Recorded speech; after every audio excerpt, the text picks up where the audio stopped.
திருக்கைலாய பரம்பரை தருமை ஆதீனத்திற்கு சொந்தமான திருவையாறு ஸ்ரீ ஐயாரப்பர் ஆலய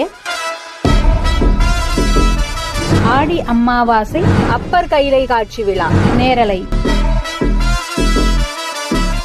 அண்ணலே, என்னை ஆண்டு கொண்டருளிய அமுதே, விண்ணிலே மறைந்தருள் புரி வேதநாயகனே, கண்ணினால் திரு கைலையில் இருந்த நின் கோலம் நன்னி நான்தொட நயந்தருள் புரியன பணிந்தார்.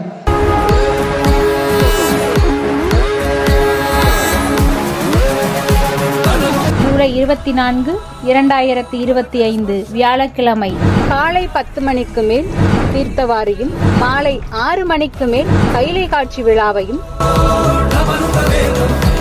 உங்கள் திருவையாறு சேனலில் நேரலையை கண்டு இறையருள் பெற வேண்டுகிறோம்.